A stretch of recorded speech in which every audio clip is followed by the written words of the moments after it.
오늘 저희가 묵상할 말씀은 베드로후서 2장 6절에서 8절입니다.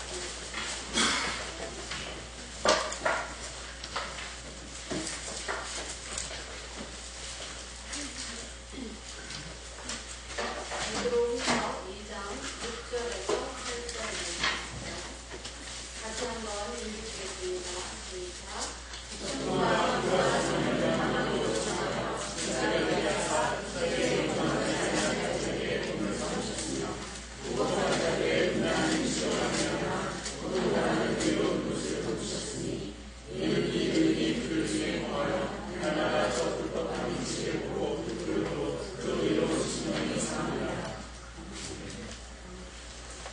이 말씀의 배경이 어디냐면 창세기 18장에서 19장 말씀인데요. 사실 저는 성경 말씀을 많이 읽는 것을 좋아해서 그 부분에 가이드를 따라가 여러분께서 힘들어하실 것 같고 또 시간 관계상 제가 베드로후서 부분을 잡았습니다. 창세기 18장 19장 두 장을 보면 얘기가 나오는데 아브라함과 롯의 이야기가 나옵니다. 여러분 다 잘 아시는 바와 같이 18장에서 또 아브라함은 하나님을 알아봤습니다. 19장에서는 롯이 하나님을 알아봤어요. 우리가 사람의 모습을 하고 있는데 앉았다가 저분이 하나님이시다 하고 쫓아나가서 하나님을 반겨서 간청해서 들어오게 하셔서 대접을 한 아브라함, 그리고 아브라함의 그 대접 때문은 아니지만 하나님의 은혜로 페이버를 입어서 은총을 받은 걸 입어서 하나님이 아브라함에게 다음에 내가 너를 찾을 때 사라에게 자신이 있겠다 말씀하시고 또 그 다음에 다시 다가 나머지 두 사람은 소돔 고모라로 갔는데 한 사람은 내가 할 일을 어떻게 아브라함에게 알리하지 않겠느냐 이렇게 말씀하시면서 아브라함에게 사실은 내가 소돔 고모라를 멸망하러 간다 그 얘기를 할 수 있어요. 그러니까 아브라함이 자기 사랑하는 조카가 있는 거예요.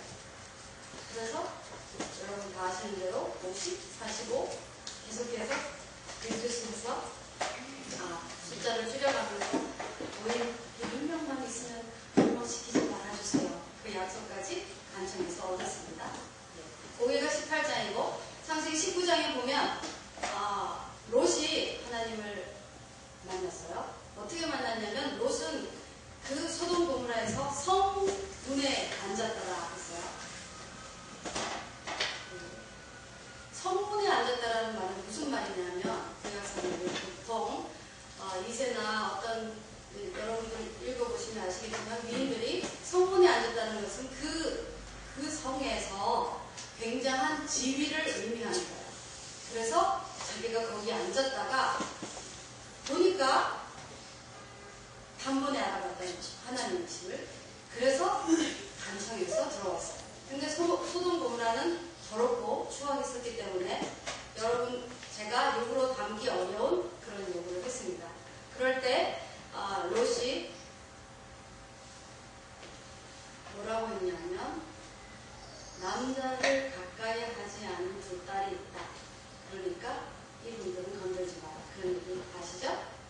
자, 여러분들이 아브라함은 훌륭한데 롯은 정말 나쁘다. 좀 그래.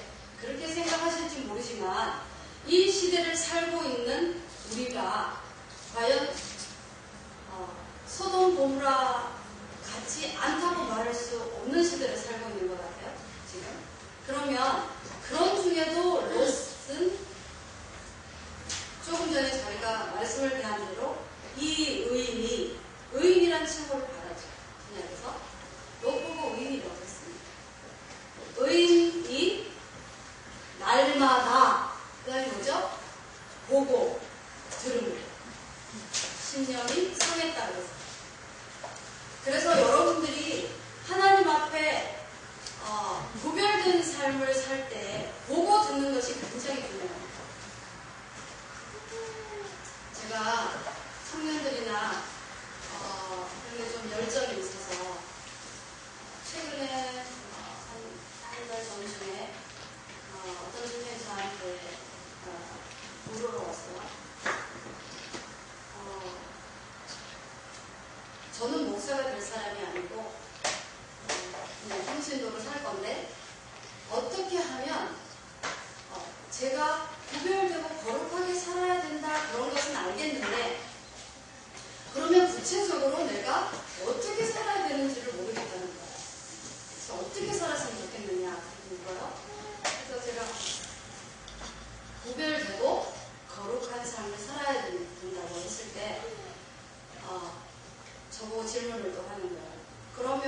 요즘 지하철에서 이렇게 오른쪽으로 쭉 서서 탔었는데 이제 법이 바뀌어서 왼쪽으로도 두 줄로 서라는 법이 있는데 그러면 그 법을 따르시냐고 그랬어요. 그래서 제가 그런 줄 몰랐다고 그런 법이 새로 생긴 줄 모르는데 나는 그냥 차례대로 가면 된다고 그랬어요. 그리고 법은 뭐든지 생성됐을 때는 그 마땅히 무엇보다 있는 사람, 돈이 있거나 권력이 있거나 힘이 있는 사람들을 위한 것이 법이 아니에요. 사실은 힘이 없는 사람들을 위해서 가장 기본적인 것이라도 보호를 받게 해주기 위해서 법이 만들어진 것인데 그렇기 때문에 그 법을 따라야 된다 제가 얘기를 했어요. 그랬더니 또 질문이 있다는 거예요. 한국에는 그 정품을 사면 굉장히 비쌉니다. 예를 들어서 우리가 리포트를 낼 때 프린트아웃 써가지고 프린트를 해가지고 이렇게 제출해야 되는데 그것을 조그만 거를 사면은 너무너무 비싸고 정품을 사면은 근데 정품이 아닌 것을 사면 한 번 뭘 하면 무한리필을 해준다는 거예요. 그런 것도 있습니까? 왜 그랬어요? 그런데 그것은 불법이라고 그래서 불법은 하시면 안 됩니다. 제가 이제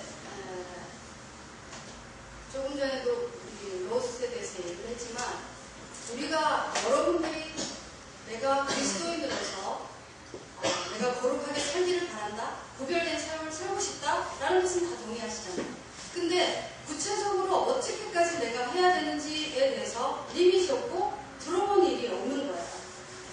참 안타까움을 금할 수가 없는데 한 30년 전쯤 얘기를 하겠습니다. 40년 됐겠네요. 어머니 따라 부흥회를 갔었어요. 그 안수 집사님 한 분이 자기가 간증을 하는데 어떤 비즈니스 딜을 하는데 부흥회가 딱 되는 거예요. 금요일에. 그래서 금요일에 자기가 이번 부흥회는 꼭 참석해야 되겠다고 결심을 했기 때문에 그거 굉장한 막대한 돈이 들어오는 것임에도 불구하고 저는 이번 딜을 하지 않겠다고 하고 부흥회를 참석했어요. 그리고 주일을 다 섬기고 월요일날 회사에 갔더니 지난번에 주마했던 그 돈에 3배를 주겠다고 하면서 나랑 계약을 하자고 그러더래요. 그래서 하나님을 위해서 내가 그것을 버렸더니 하나님이 오히려 크게 주셨더라. 그런 얘기를 했었습니다. 그리고 또 제가 섬기던 그 교회에 안수 집사님이 계셨는데 그분이 고등학교에 선생님이신데 아주 책임을 크게 맡은 선생님이셨어요. 근데 그 교회의 비리가 교회가 아니고 학교, 고등학교. 근데 그 학교에 비리가 굉장히 심해서 그 교정부터 모든 사람들이 뭐라고 그러지? 이게 법이 돈 받는 거? 예, 뭐 하여튼 그런 것들을 해서 한 사람도 걸리지 않은 사람들이 없어서 학교가 문을 닫았어요. 그런데 한 사람 때문에 모든